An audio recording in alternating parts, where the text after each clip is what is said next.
Hello.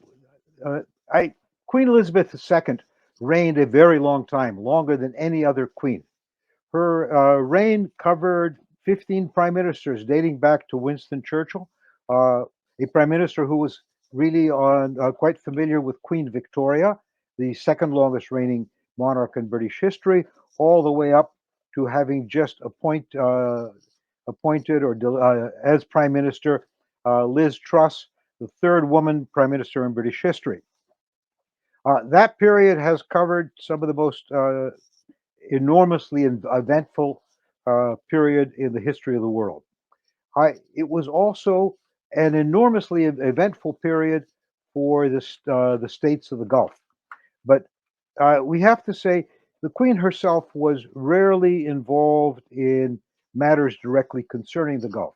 As we all know, the Queen of Britain, the Queen of the United Kingdom, the monarch, uh, uh, does not make policy. Policy is made by the British government. But what the monarch does, in many ways, sometimes is an indicator as to what that policy was. The Queen, during her reign, made two trips to the Gulf. Once in 1979, where she visited all six of the countries of the GCC, and once again in 2010 when she visited the United Arab Emirates and Oman. Uh, and what does this tell us? Well, a little bit of this goes all the way back to British history in the Gulf, which is a very strange history. The British effectively dominated the Gulf from the middle of the 19th century until 1970 71. Uh, but they never had a formal legal relationship with the countries of the Gulf. They weren't colonies, particularly the Trucial states in Kuwait and others. They weren't colonies, and they weren't, even though we refer to them as protectorates of the United Kingdom during that period, they weren't even formally protectorates. They were officially designated in British diplomatic parlance as the as independent states in a formal treaty relationship with the United Kingdom without any further explanation. And what did that formal treaty relationship with the United Kingdom, a relationship, by the way, that gave rise to the term the Trucial States, because these were states in uh, that had participated in a truce that was imposed on them by the British way back when in the 19th century. Uh, by the time Queen Elizabeth came to the throne, uh, the empire was in decline.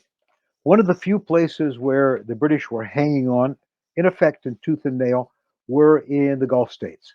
Uh, what is today, especially the six states of the GCC. Uh, they also had some measure of influence in Iraq, but that was drifting away.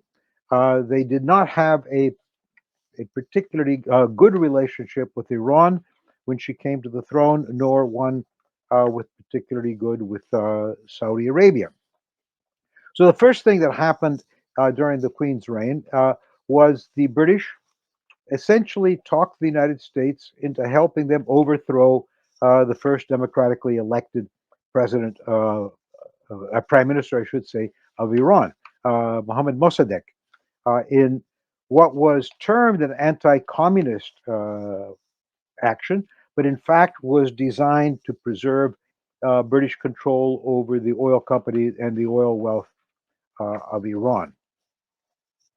In 1958, the British failed to support the king of Iraq when he was overthrown uh, by what was then a communist and later the Ba'athi regime in Iraq. All of these were seen as setbacks to British rule. However, the very first setback to British rule, paradoxically, was inflicted by the United States about 30 years earlier. At that time, and you can look this up in Foreign Office records, at that time, a key element of British foreign policy was to prevent American oil companies from making inroads into the Gulf region. Uh, there are discussions on not allowing American consulates, not allowing any American diplomatic presence in the region. The Americans had only a presence in the Consulate General in Dhahran and the American Air Base in Dhahran in the Eastern Province. Everywhere else, as I say, uh, the British saw the Americans as a real threat to their control of the Gulf, and more specifically, as a real threat to their control of the oil wealth of the Gulf. One a very interesting British Foreign Office memo uh, memorializes the establishment of an American missionary hospital in Qatar. And the author of the memo, the Consul General in Kuwait, British Consul General, is outraged that they did not stop the Americans from opening this hospital in Bahrain, in Qatar, because this was in their view, the camel's nose under the tent and getting into Qatar when the American companies were trying to negotiate uh, when they were trying to negotiate access to oil reserves. The Americans, as we remember, were solidly in Saudi Arabia, and the British tried to block them everywhere else. At that point, and frankly, the date skips. Uh, I missed the date. Uh, Question of senior moments. The British finally agreed to allow a consortium of companies, of British companies and American companies, to go into new countries in the Gulf like Bahrain and Qatar and Abu Dhabi and elsewhere to begin to negotiate agreements. But these were all very, very limited attempts to prevent the Americans from operating in the Gulf. When I served in the Gulf from 1963 to 1966 as vice consulate in Dhahran, and I first encountered what I saw then as real British hostility to the American presence. Uh, the British had decreed that everywhere in the Gulf, except of course Kuwait, which had gotten its independence in 1960, that they would not allow any American diplomatic presence in the Trucial states, Qatar and Bahrain, and Oman. Uh, but obviously you couldn't keep us out entirely, so you had to allow some level of consular interaction. So the British agreed that the junior most officer in the American Consulate General in Dhahran would be the only American diplomat allowed to circulate as a vice consul, as a consular officer in those states.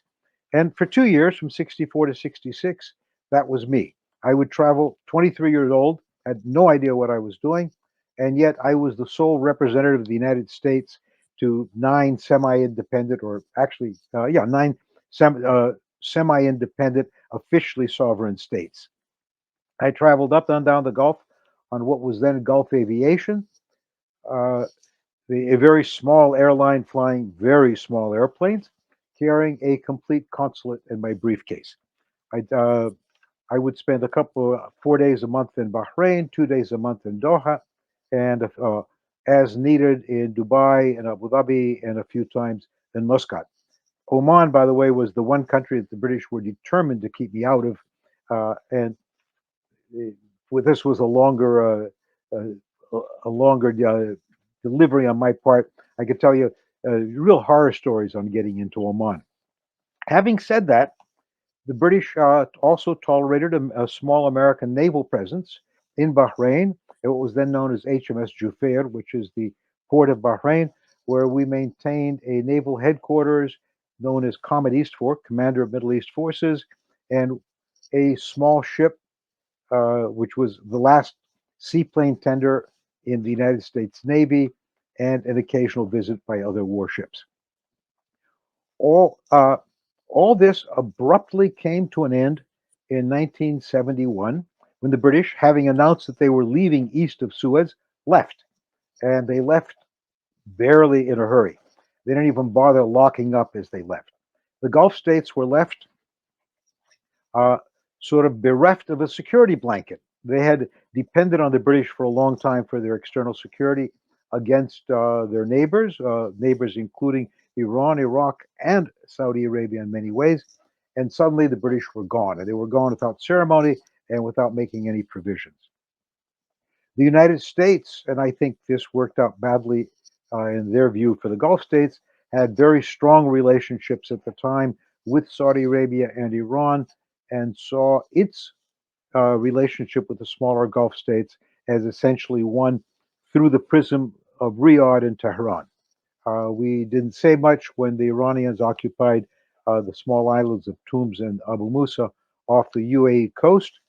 And generally, we tried to route our relationship with the smaller Arab states uh, through Riyadh. The British actually did not have a terribly good relationship on a government level with the Gulf states at the time.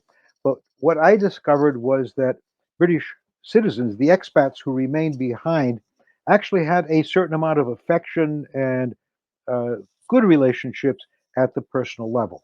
For example, uh, thousands of British citizens were retained to work in the civil service and the military and in banking at the time.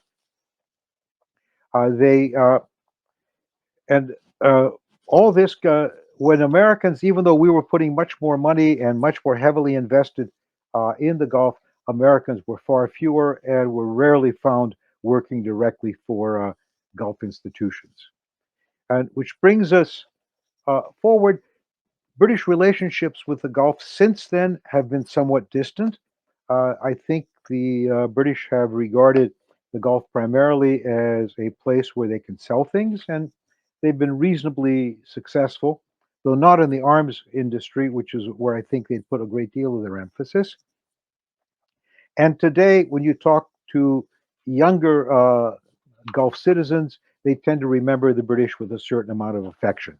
I'm not sure about their fathers and grandfathers. Uh, so she had she presided over a very eventful time for Britain in the Gulf. It was a time, however, that was not characterized by a particularly good relationship with the Gulf from the point of view of the Gulf states. Having said that, the Queen, on her visits there, was well received with a great deal of fanfare, and I have spoken occasionally with Gulf leaders who remember the visits, and they remember her as being remarkably charming, remarkably uh, attuned to what they thought and their needs, and a person who did not convey the sense of empire when she was there. In a sense, she was a remarkable monarch uh, who presided over a great change in the world from the United Kingdom's point of view, and one who I think will be long remembered for all the good things she did and not for the bad things which the Gulf states, ascribed to the British. Uh, Thank you so much. I think this was this. We live in interesting times, and Queen Elizabeth II was very much part of those interesting times.